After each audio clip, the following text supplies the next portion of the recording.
بسم اللہ الرحمن الرحیم۔ اللہ رب العالمین بڑی عزت اور جلال والے رب ہیں، اور حدیث پاک کے مفہوم کے مطابق اللہ رب العالمین اپنے بندوں سے 70 ماؤں سے بھی زیادہ محبت کرنے والے ہیں۔ اللہ رب العالمین اپنے بندوں پر مختلف طریقوں سے آزمائش اور ان کے امتحان لیتا رہتا ہے۔ کبھی کسی آدمی کو تنگی یعنی مال کی قلت، مفلسی اور غربت میں ڈال کر اس کا امتحان کرتا ہے، تو کبھی مالداری اور وسعت اور دولت کی کثرت دے کر اس کی آزمائش کرتا ہے۔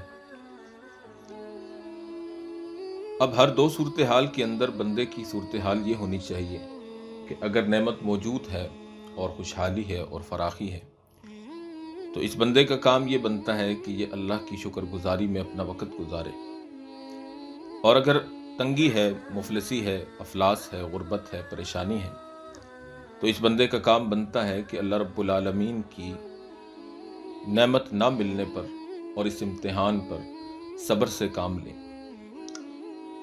چنانچہ بخاری شریف اور مسلم شریف، جو کہ حدیث کی انتہائی معتبر کتابیں ہیں، اللہ کی نعمت کی ناقدری اور قدر کے حوالے سے اللہ کے رسول صلی اللہ علیہ وسلم سے ایک واقعہ منقول ہے، جس کو حضرت امام بخاری رحمۃ اللہ علیہ اور حضرت امام مسلم رحمۃ اللہ علیہ دونوں نے اپنی صحیحین کے اندر نقل کیا ہے۔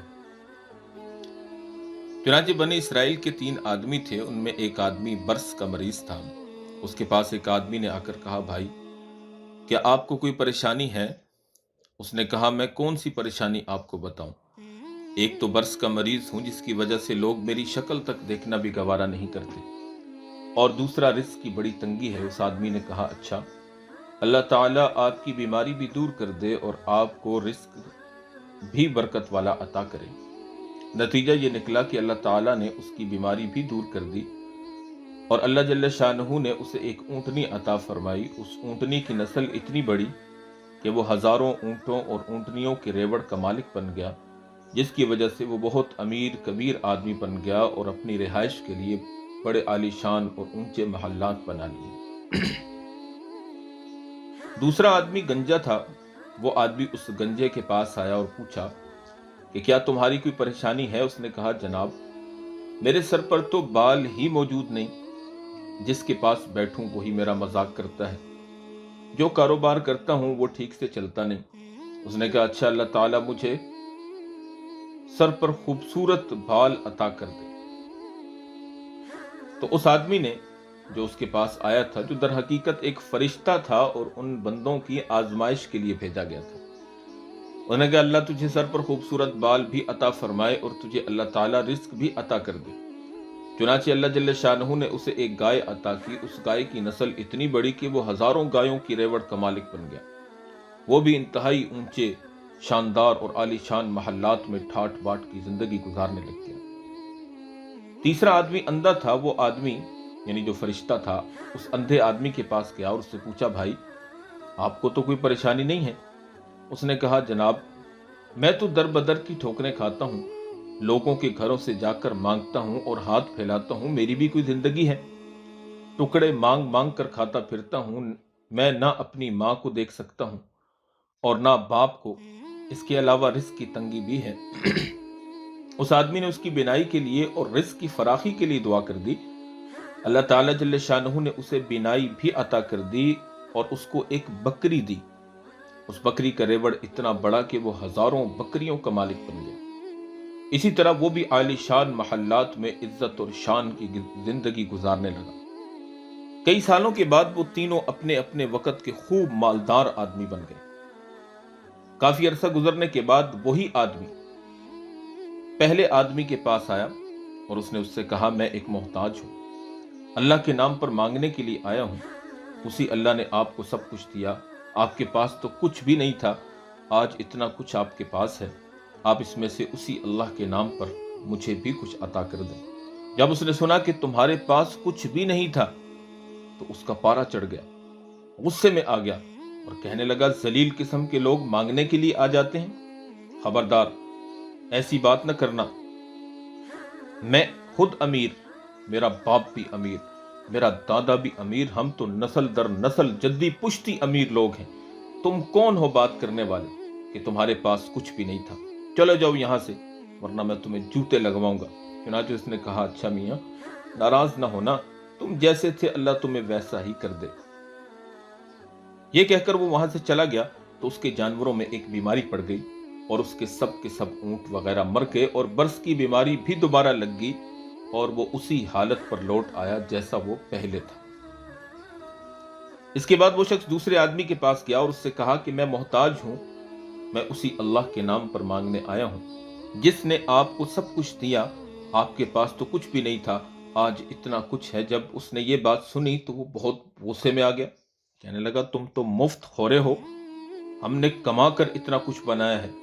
मैंने फला कारोबार किया, उसमें इतना माल कमाया, मैंने फला कारोबार किया, उसमें इतनी बचत की, और मेरे जैसा कारोबारी बंदा, मेरे जैसा कारोबार को चलाने वाला इस पूरे इलाके में कोई नहीं होगा। अब यहां से चले जाओ, वरना मैं तुम्हें भी थप्पड़ लगाऊंगा, निकल जाओ यहां से। जब उस अमीर आदमी ने खूब डांट डपट की तो उसने कहा, भाई नाराज नहीं होना, तुम जैसे पहले थे अल्लाह तुम्हें दोबारा वैसा ही कर दे। चुनांचे उसके सर के बाल फिर से गायब हो गए।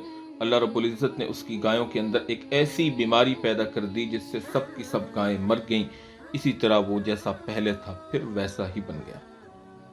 इसके बाद वो शख्स तीसरे आदमी के पास गया और उससे कहा, भाई मैं अल्लाह के नाम पर मांगने आया हूँ, मोहताज हूँ, आपके पास कुछ भी नहीं था, अल्लाह ने आपको सब कुछ दिया, अब उसी अल्लाह के नाम पर मुझे भी कुछ अता करो। जब उस तीसरे आदमी ने यह बात सुनी तो उसकी आंखों में आंसू आए। वो कहने लगा, भाई तुमने बिल्कुल ठीक कहा, मैं तो अंधा था, लोगों के लिए सिर्फ रात को अंधेरा होता है, और मैं तो वो आदमी था जिसके लिए हर दिन में भी अंधेरा, रात में भी अंधेरा, और दर दर की ठोकरें खाता फिरता, लोगों से भीख मांग मांग कर जिंदगी गुजारता था। मेरी भी भला कोई हालत थी।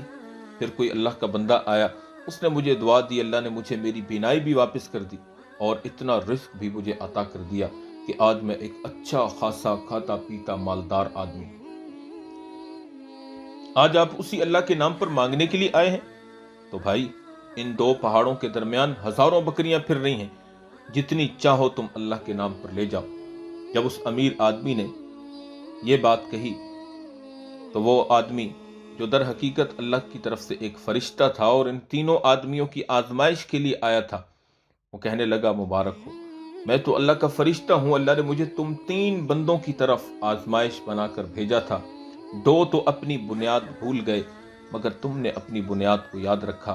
दो तो अपनी असल हालत को, पुरानी हालत को भूल गए, अपने माजी को भुला बैठे, लेकिन तुमने अपने माजी को और अपनी पिछली हालत को याद रखा। अल्लाह तुम्हारे माल में और ज्यादा बरकत अता फरमाए। चुनांचे रिवायात में आता है, कहते हैं कि वो आदमी बनी इसराइल का सबसे बड़ा अमीर कबीर आदमी बन गया।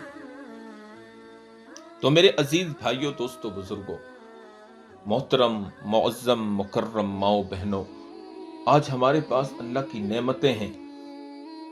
अल्लाह रब्बुल आलमीन ने हमें बहुत कुछ अता किया है और बिन मांगे अता किया है। तो क्या हमारी जुबान से अल्लाह की शुक्रगुजारी के कलिमात निकलते हैं, या हमारी जुबान से शिकवों और शिकायतों के अंबार ही निकलते रहते हैं? अगर हम अल्लाह रब्बुल आलमीन की शुक्रगुजारी करें, अल्लाह हमारी नेमतों में मजीद तरक्की अता फरमाएंगे, और जितना अल्लाह की नेमतों की नाकदरी करेंगे उतना ही नेमतें हमसे छिनती चली जाएंगी। जैसा कि इस वाक़े के अंदर दो आदमियों ने अल्लाह की दी हुई नेमत की शुक्रगुजारी नहीं की, नतीजतन अल्लाह की नेमतें छिन गई, और जिस एक आदमी ने अल्लाह की अता करदा नेमत की शुक्रगुजारी की, अल्लाह पाक ने उसकी नेमत में ज़्यादती अता फरमा दी। दूसरी बात, इस वाक़े से हमें यह पता चली कि हमें कभी अपनी असल और अपनी बुनियाद और अपने माजी को नहीं भूलना चाहिए। हमें अपनी असल के साथ जुड़े रहना चाहिए कि इससे इंसान कभी गरूर में, तकब्बुर में मुब्तला नहीं होता। और फिर उसके बाद अगली चीज़ कि जब अल्लाह के रास्ते में माल खर्च करने की बारी आए तो हम बखीली और कंजूसी से काम न लें, बल्कि दिल खोल कर अल्लाह के रास्ते में खर्च करें, और इस बात पर अल्लाह का शुक्र अदा करें कि हम देने वालों में से हैं।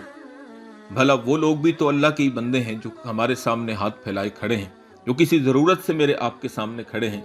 हम भी तो उनकी जगह पे हो सकते थे, اور ہم کسی اور کے در پہ کھڑے ہو کر اس سے مانگ سکتے تھے، لیکن اس رب کریم کا بڑا ہی شکر ہے کہ اس اللہ نے ہمیں دینے والوں میں بنایا، اللہ نے ہمیں مالداروں میں بنایا کہ ہم کسی کے سامنے ہاتھ نہیں پھیلاتے، کسی کے سامنے جھولی نہیں پھیلاتے، ہم جھولی پھیلاتے ہیں، ہم مانگتے ہیں، ہم طلب کرتے ہیں تو صرف ایک اللہ سے۔